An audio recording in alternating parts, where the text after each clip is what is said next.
संदीप, सबसे पहले तो मैं आपको, आपके दर्शकों से और आपके पैनलिस्ट से पहले तो मैं माफी चाहता हूं। माफी इसलिए चाहता हूं क्योंकि मैं जो बात कहने जा रहा हूं वो सबको बुरी लगेगी।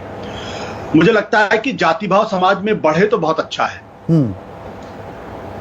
अगर इस देश के अंदर पिछड़े अपने हक की मांग करें, दलित अपने हक की मांग करें, आदिवासी अपने हक की मांग करें, तो उसको फौरन जातिवादी करार दिया जाता है। देखिए, लोग जातिवाद कर रहे हैं।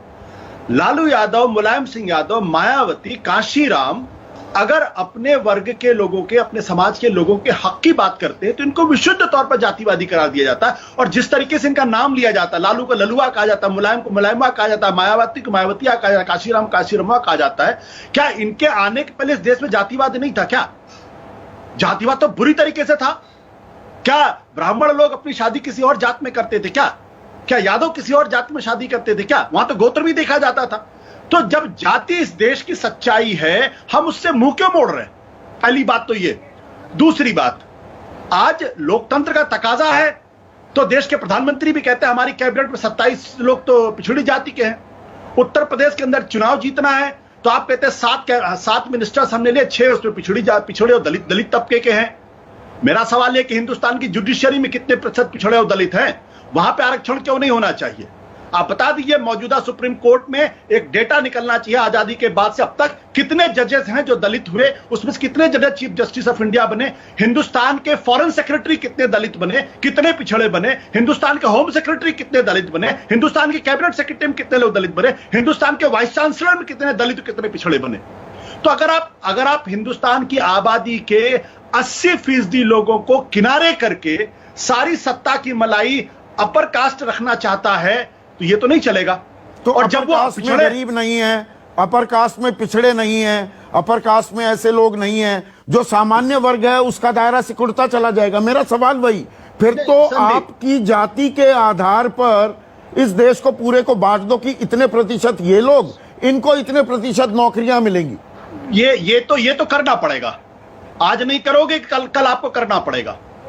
1990 के पहले मंडल कमीशन लगाने के पहले कोई ये बात नहीं सोचता था, लेकिन मंडल कमीशन लगाने के बाद तो मतलब मेरिट के कोई मायने नहीं, मेरिट के कोई मायने नहीं, आपका जितनी आबादी उसी अनुपात में नौकरियां मिलेंगी।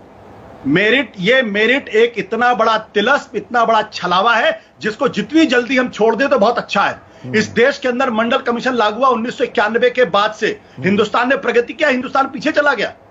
आप मुझे बताइए। हिंदुस्तान के अंदर जब कोवेलिशन पॉलिटिक्स थी तब हिंदुस्तान की जीडीपी आगे बढ़ी या पीछे चली गई? ये जो कहा जाता है कि मेरिट तो फिर आप जिंदगी भर जो विकास हुआ वो आर्थिक सुधारों के चलते हुआ या सामाजिक सुधार के चलते हुआ? अभी उदित राज कह रहे हैं प्राइवेट सेक्टर में कितनी रिजर्वेशन है? ज्यादा विकास तो सकल घरेलू उत्पाद में विकास दर में इजाफा जो हुआ वो तो कॉर्पोरेट इंडिया के चलते हुआ ना, वहां कौन सी रिजर्वेशन है? मुझे लगता है जितनी जल्दी कॉर्पोरेट इंडिया में पिछड़ों और दलितों को भागीदारी मिल जाए उतना अच्छा है, नहीं तो छीन लेंगे ये लोग।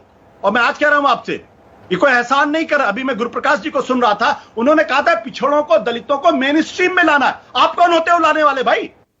आज भी आपकी वही मेंटर मानसिकता है कि हम एहसान कर रहे हैं, हम आपको मेन स्ट्रीम में लाने वाले। वो मेन स्ट्रीम में है, वो मेन स्ट्रीम में आके छीन लेंगे। आज आपने जुडिशियरी में उनको रिजर्वेशन नहीं दे रखा है, आज आपने वाइस चांसलर्स उनको बनाने नहीं दे रहे। हिंदुस्तान की तमाम यूनिवर्सिटीज को आप देख लीजिए, वहां पे प्रोफेसर्स की संख्या अगर आप निकाल लीजिए, उसमें जाति विशेष के लोगों का 90% कब्जा है और बाकी की जो 80% आबादी है उनको 10% भी रिप्रेजेंटेशन नहीं। क्यों?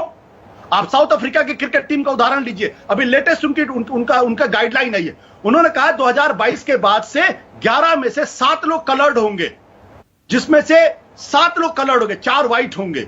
साउथ अफ्रीका की क्रिकेट टीम कमजोर है क्या? जो मेरिट की बात करने वाले लोग हैं, क्या साउथ अफ्रीका की टीम कमजोर है? अगर ब्लैक्स में से नेशनल मंडेला निकल सकते हैं, मार्टिन लूथर किंग निकल सकते हैं, बाबा साहब अंबेडकर निकल सकते हैं, ज्योतिबा फूले निकल सकते हैं, तो हम ये मेरिट की बात क्यों करते? क्या पढ़ने लिखने का ठेका खाली एक जाति विशेष के लोगों ने ले रखा है? दलित नहीं पढ़ सकता? बाबा साहब अंबेडकर से पढ़ा लिखा कौन था हिंदुस्तान? मना नहीं कर रहा, पर इसका मैं